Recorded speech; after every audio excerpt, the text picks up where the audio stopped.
be lower, you'll have more individual payments and more time to pay it off. Now, this can also help more people qualify for loans on an income basis, because by lowering the monthly mortgage payment and by stretching out the time they have to pay it off, their monthly income can more easily cover the cost of their mortgage. So this does help in terms of qualification.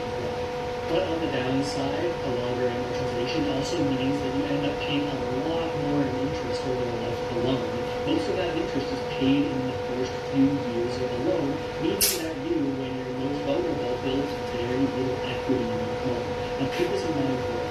And if I've lost you even a little bit in the last 5 minutes, that's totally okay. All you need to remember up to this point is that the government's latest changes will make it easier for people to buy homes with lower down payments and longer and larger mortgages.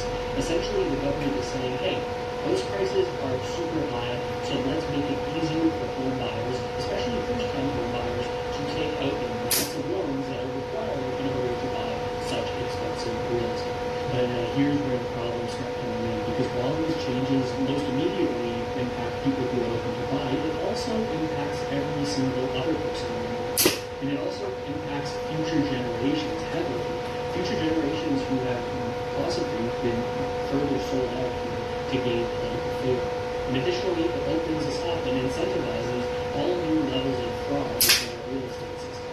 Let me explain exactly what I'm talking about here. You see, with this announcement, the government is making the claim that they've spent time over the summer. They've looked into the valid complaints from millennials and Gen Z Canadians.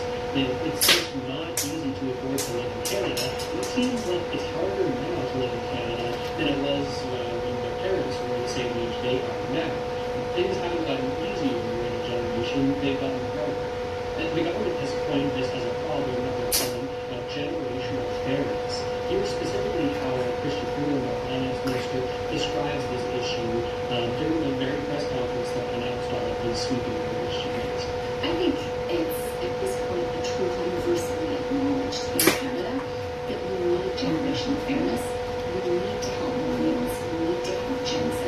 Canada needs to be a place where the dream of homeownership is alive, where a young person who has a job, has a trade, has a degree, is working hard, is one of those 750,000 people who has opened a first home savings account, has a realistic chance to buy a home. So the stated reasoning for these changes is to achieve generational fairness. But I personally question if this generational fairness is actually being achieved via these policies, or if it's even being worked towards these policies. Because these new changes aren't exactly what we see. Like, is it simply owning a home or home ownership that denotes fairness? Like, our parents could buy a house, yes, and now maybe with these changes we can take out a bunch of them and we can buy a house. So automatically, is that generation is there? We can both have access to the same good, regardless of the situation we're in. Or should we also consider the circumstances of the purchase to determine whether or not we're getting actually closer to fairness?